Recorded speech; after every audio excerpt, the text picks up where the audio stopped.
Another Barkbeetle update from the north of Sweden, and it's looking real good. Not a whole lot of them there.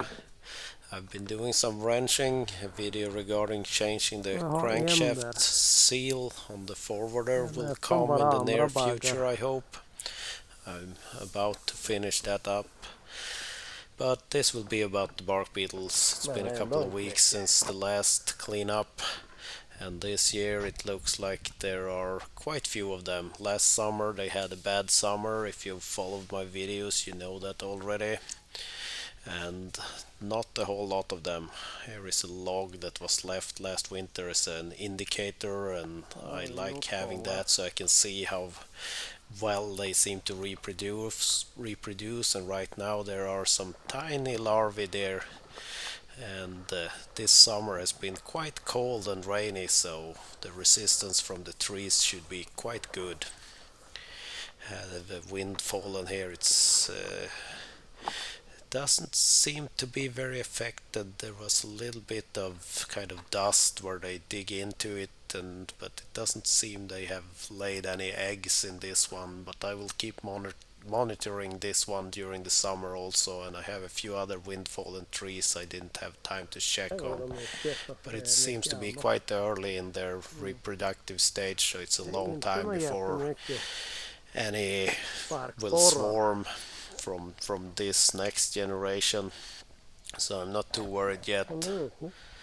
And very few in the traps, was a lot more on the last cleanup, and I'm glad they were caught. And I'm so happy to start seeing new little seedlings from an area where the ground was cultivated and the pine trees were left for seeds, and I have not seen any new seedlings last summer. So I hope they will start catching up. I want to see some more before I remove the trees that are left for seeds. And here is the area where something ate on especially the pine this spring. They still seem to thrive and sprout new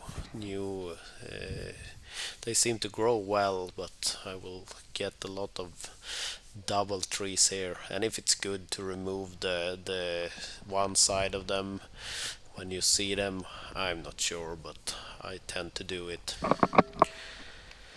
And a few of them look super tiny because most of it was eaten away this spring by something.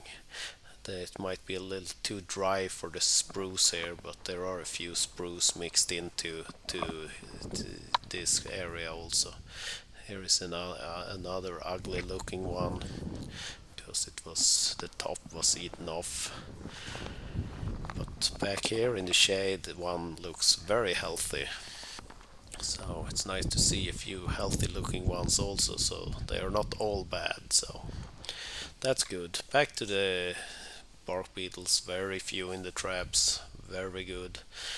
And here is a little log, it's not very big, that the trucks missed this winter when hauling it out, but I'm not mad, it's also good. But here I have the little brother of the Barkbeetle, because the one causing the big troubles is the 8-toothed. This is the little brother, the 6-toothed, that's about half the size in length, and I don't think that one has caused any real big outbreaks anywhere, and this might have been the trap with the most in it this time around, but very few.